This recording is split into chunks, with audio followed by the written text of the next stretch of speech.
Recording by Luke Garvick. The Monkey's Paw by W. Jacobs. Without, the night was cold and wet, but in the small parlor of Laburnum Villa, the blinds were drawn and the fire burned brightly. Father and son were at chess. The former, who possessed ideas about the game involving radical changes, putting his king to such sharp and unnecessary perils that he even provoked comment from the white-haired old lady knitting placidly by the fire. "Hark at the wind," said Mr. White, who, having seen a fatal mistake after it was too late, was amiably desirous of preventing his son from seeing it. "I'm listening," said the latter, grimly surveying the board as he stretched out his hand. "Check." "I should hardly think that he'd come to-night," said his father, with his hand poised over the board. "Mate," replied the son. "That's the worst of living so far out," bawled Mr. White, with sudden and unlooked-for violence. "Of all the beastly, slushy, and out-of-the-way places to live in, this is the worst. Pathway's a bog and the road's a torrent. I don't know what people are thinking about. I suppose because only 2 houses in a road are let, they think it doesn't matter." "Never mind, dear," said his wife soothingly.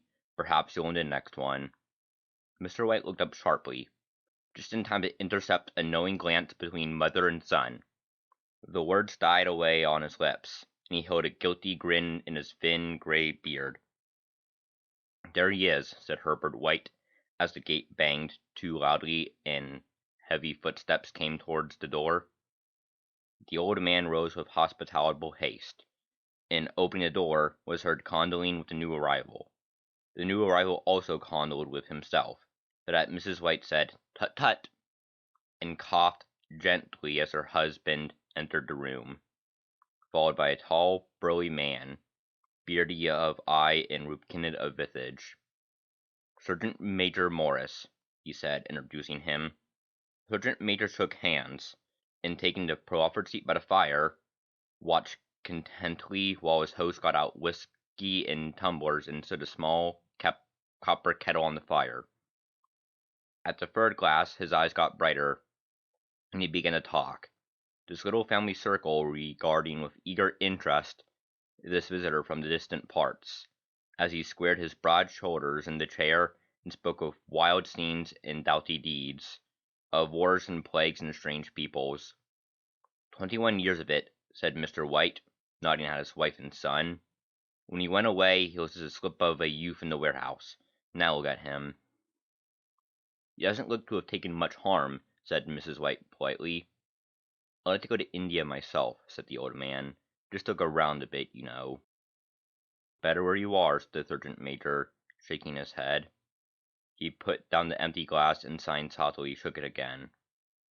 "I should like to see those old temples and farkers and jugglers," said the old man. "What was that you started telling me the other day about a monkey's paw or something, Morris?" "Nothing," said the soldier hastily. "Leastways, nothing worth hearing." "Monkey's paw?" said Mrs. White curiously. "Well, it's just a bit of what you might call magic, perhaps," said the Sergeant Major offhandedly. His 3 listeners leaned forward eagerly. The visitor absent-mindedly put his empty glass to his lips and then set it down again. His host filled it for him. "To look at," said the Sergeant Major, fumbling in his pocket. "It's just an ordinary good old paw, dried to a mummy." He took something out of his pocket and proffered it. Mrs. White drew back with a grimace, but her son, taking it, examined it curiously. "And what is there special about it?" inquired Mr. White, as he took it from his son, and having examined it, placed it upon the table. "It had a spell put on it by an old farker," said the Sergeant Major. "A very holy man. He wanted to show that fate ruled people's lives, and that those who interfered with it did so to their own sorrow. So he put a spell on it so that 3 separate men could each have 3 wishes from it. His manner was so impressive that his hearers were conscious that their light laughter jarred somewhat. "Well, why don't you have 3, sir?" said Herbert White cleverly. The soldier regarded him in the way that middle age is wont to regard presumptuous youth. "I have," he said quietly, and his blotchy face whitened. "And "And did you really have the 3 wishes granted?" asked Mrs. White. "I did," said the sergeant major, and his glass tapped against his strong teeth. "And has anybody else wished?" persisted the old lady. "The first man had 3 wishes, yes," was the reply. "I don't know what the first 2 were, but the third was for death. That's how I got the paw." His tones were so grave that a hush fell upon the group. "If you've had your 3 wishes, it's no good to you now then, Morris," said the old man at last. "What do you keep it for?" The soldier shook his head. "Fancy, I suppose," he said slowly. "I did have some idea of selling it, but I don't think I will. It has caused enough mischief already. Besides, people won't buy. They think it's a fairy tale, some of them. And those who do think any of it want to try it first and pay me afterward." "If you could have another 3 wishes," said the old man, eyeing him keenly, "what would you have them?" "I don't know," said the other. "I don't know."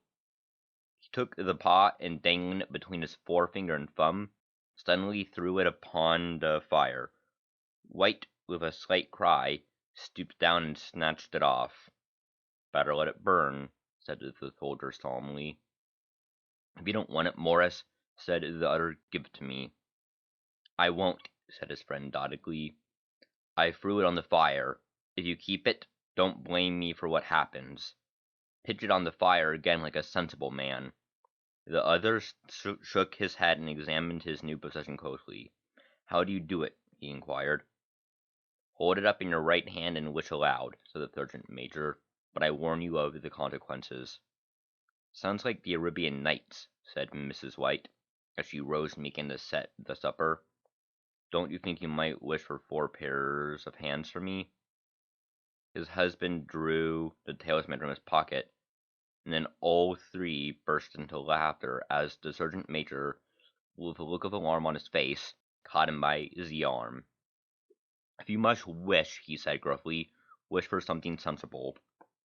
Mr. White dropped it back in his pocket, and placing chairs, motioned his friend to the table.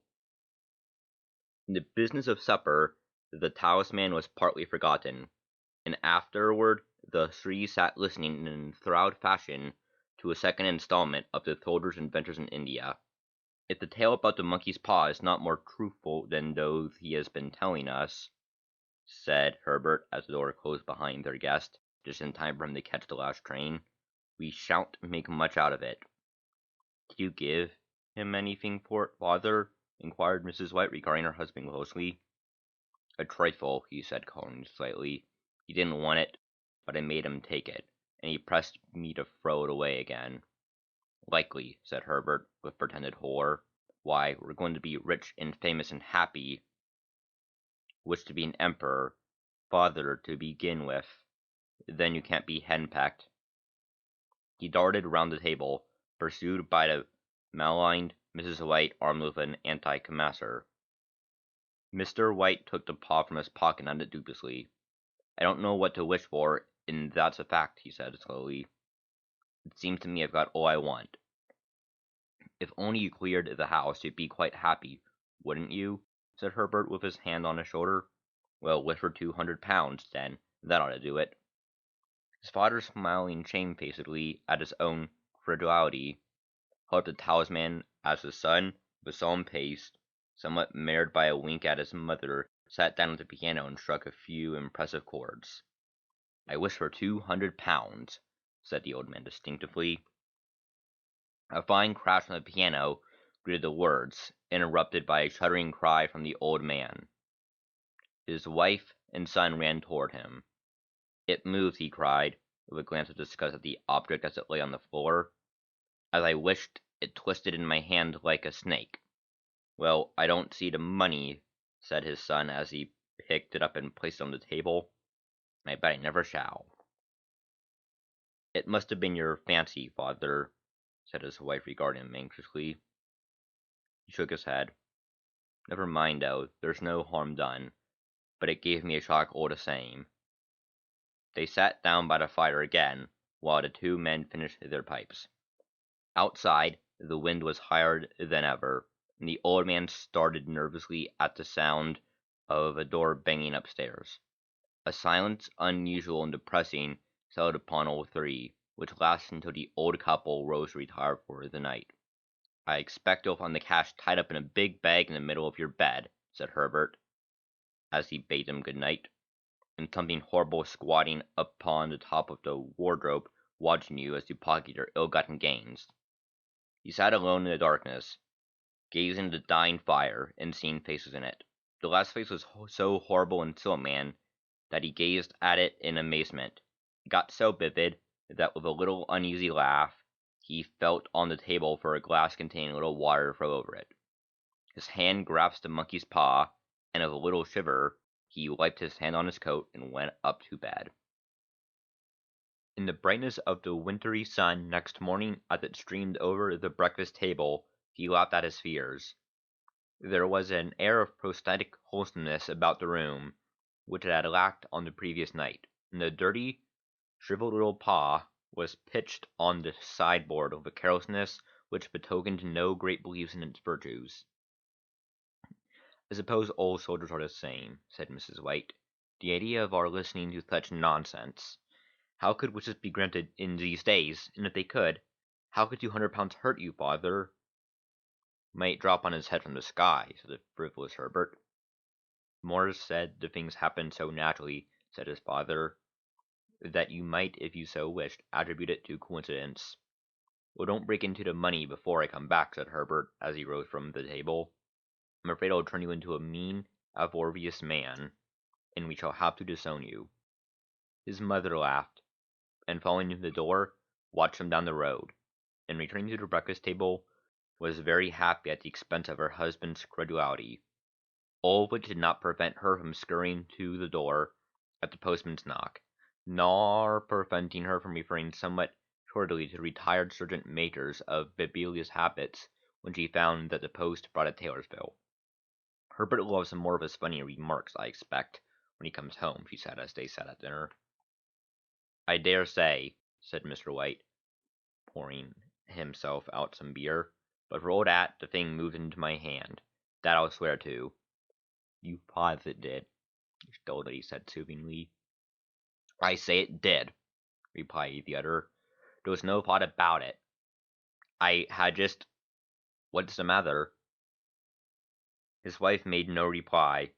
She was watching the mysterious movements of a man outside, who, praying in undecided fashion at the house, appeared to be trying to make up his mind to enter.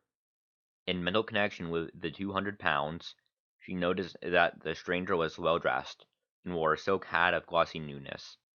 3 times he paused at the gate, and then walked on again. The 4th time he stood with his hand upon it, and then with a sudden resolution flung it open and walked up the path. Mrs. White at the same moment placed her hands behind her, and hurriedly unfastening the strings of her apron, put that useful article of apparel beneath the cushion of her chair. She brought the stranger, who seemed ill at ease, into the room. He gazed at her furtively, and listened in a preoccupied fashion as the old lady apologized for the appearance of the room in her husband's coat, a garment which he usually reserved for the garden. She then waited patiently as her sex would permit, for him to broach his business, but he was at first strangely silent. "I was asked to call," he said at last, and stooped and picked a piece of cotton from his trousers. "I come from Ma and Megan's." The old lady started. "Is anything the matter?" she asked breathlessly. "Has anything happened to Herbert? What is it? What is it?" Her husband interposed. There, mother," he said hastily. "Sit down and don't jump to conclusions. You've not brought bad news, I'm sure, sir," and he eyed her wistfully. "I'm sorry," began the visitor. "Is he hurt?" demanded the mother wildly. The visitor bowed in assent. "Badly hurt," he said quietly, "but he is not in any pain." "Oh, thank God!" said the old woman, clasping her hands. "Thank God for that! Thank—" She broke off suddenly, as the sinister meaning of the assurance dawned upon her, and she saw the awful confirmation of her fears in the other's averted face. She caught her breath, and turning to her slower-witted husband, laid her trembling old hand upon his. There was a long silence. "He was caught in the machinery," said the visitor at length in a low voice. "Caught in the machinery," replied Mr. White, in a dazed fashion. "Yes."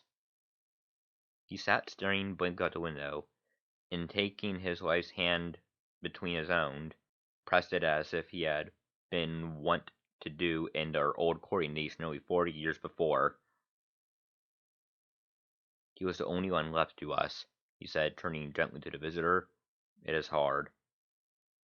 The other coughed, and rising, walked slowly to the window. "The firm wished me to convey their sincere sympathy with you in your great loss," he said without looking around. "I beg that you will understand I am only their servant and merely obeying orders." There was no reply. The old woman's face was white, her eyes staring, and her breath inaudible. On the husband's face was a look such as his friend Sergeant might have carried into his first action. "I was to say that Ma and Megan's disclaim all responsibility," continued the other. "They admit no liability at all, but in consideration of your son's services, they wish to present you with a certain sum as compensation." Mr. White dropped his wife's hand, and rising to his feet, gazed with a look of horror at his visitor. His dry lips shaped the words. "How much?" £200, was the answer. Unconscious of his wife's shriek, the old man smiled faintly, put out his hands like a sightless man, and dropped, a senseless heap, to the floor. In the huge new cemetery, some 2 miles distant, the old people buried their dead, and came back to a house steeped in shadow and silence. It was all over so quickly that at first they could hardly realize it, and remained in a state of expectation as though something else to happen. Something else which was to lighten this load, too heavy for old hearts to bear. But the days passed, and the expectation gave place to resignation, the hopeless resignation of the old, sometimes miscalled apathy. Sometimes they hardly exchanged the word, for now they had nothing to talk about, and their days were long to weariness. It was about a week after that the old man, walking suddenly into the night, stretched out his hand and found himself alone. The room was in darkness, and the sound of subdued weeping came from the window. He raised himself in bed and listened. "Come back," he said tenderly. "You will be cold." "It is colder for my son," said the old woman, and wept afresh. The sound of her sobs died away on his ears. The bed was warm and his eyes heavy with sleep. He dozed fitfully, and then slept until a sudden wild cry from his wife awoke him with a start. "The paw!" she cried wildly. "The monkey's paw!" He started up in alarm. "Where? Where is it? What's the matter?" He came stumbling across the room toward him. "I want it," she said, quietly. "You've not destroyed it?" "It's in the parlor, on the bracket," he replied, marveling. "Why?" She cried and laughed together, and bending over, kissed his cheek. "I only just thought of it," she said hysterically. "Why didn't I think of it before? Why didn't you think of it?" "Think of what?" he questioned. "The other 2 wishes," she replied rapidly. "We've only had one." "Was that not enough?" he demanded fiercely. "No," she replied triumphantly. "We'll have one more. Go down and get it quickly, and wish our boy alive again." The man sat up in bed and flung the bedclothes against his quaking limbs. "Good God! You are mad!" he cried aghast. "Get it," she panted. "Get it quickly, and wish. Oh, my boy! My boy!" Her husband struck a match and lit a candle. "Go back to bed," he said unsteadily. "You don't know what you are saying." "We had the first wish granted," said the old woman, feverishly. "Why not the second?" "A coincidence," stammered the old man. "Go get it and wish," cried his wife, quivering with excitement. The old man turned and regarded her, and his voice shook. "He has been dead 10 days, and besides, I will not tell you else, but I could only recognize him by his clothing. If he was too terrible for you to see then, how now? Bring him back, cried the old woman, and dragged him toward the door. Do you think I hurt a child I have nursed? He went down in the darkness, and felt his way to the parlor, and then to the mantelpiece. The talisman was in its place, and a horrible fear that the unspoken wish might bring his mutilated son before him ere he could escape from the room seized upon him, and he caught his breath as he found that he had lost the direction of the door. His brow cold with sweat, he felt his way around the table, and groped along the wall until he found himself in the small passage with an unwholesome thing in his hand. Even his wife's face seemed changed as he entered the room. It was white and expectant, and to his fears seemed to have an unnatural look upon it. He was afraid of her. "Wish!" she cried in a strong voice. "It is foolish and wicked," he faltered. "Wish!" repeated his wife. He raised his hand. "I wish my son alive again." The talisman fell to the floor, and he regarded it fearfully. Then he sank trembling into a chair as the old woman, with burning eyes, walked to the window and raised the blind. He sat until he was chilled with the cold, glancing occasionally at the figure of the old woman peering through the window. The candle end, which had burned below the rim of the china candlestick, was throwing pulsating shadows on the ceiling and walls, until, with a flicker larger than the rest, it expired.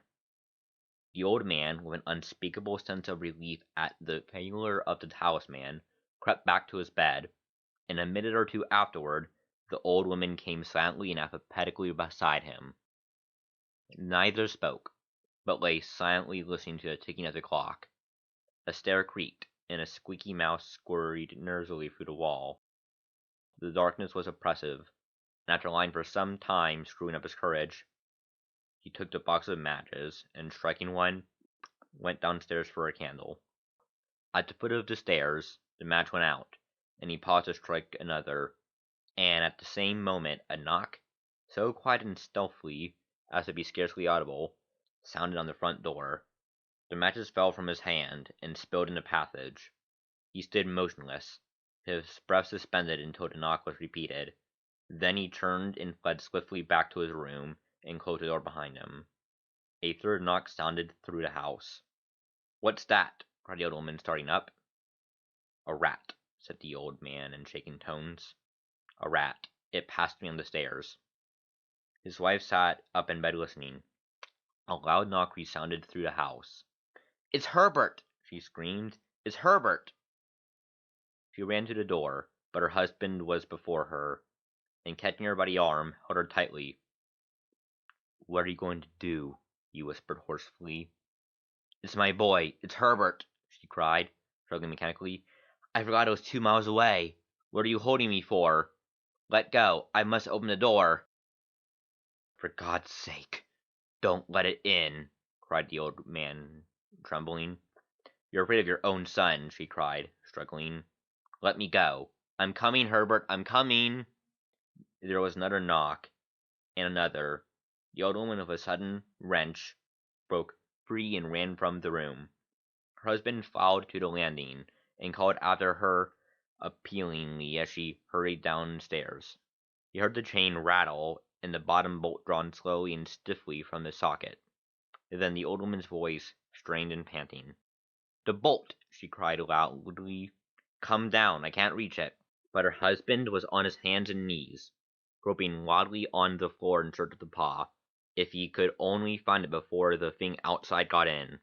A perfect fusillade of knocks reverberated throughout the house, and he heard the scraping of a chair as his wife put it down in the passage against the door. He heard the creaking of the bolt as it came slowly back, and at the same moment he found the monkey's paw, and frantically breathed his third and last wish. The knocking ceased suddenly, although the echoes of it were still in the house. He heard the chair drawn back and the door open. A cold wind rushed up the staircase, and a long, loud wail of disappointment and misery from his wife gave him courage to run down to her side, and then to the gate beyond. The street lamp flickering opposite shone on a quiet and deserted road. End of The Monkey's Paw. Recording by Luke Garvik.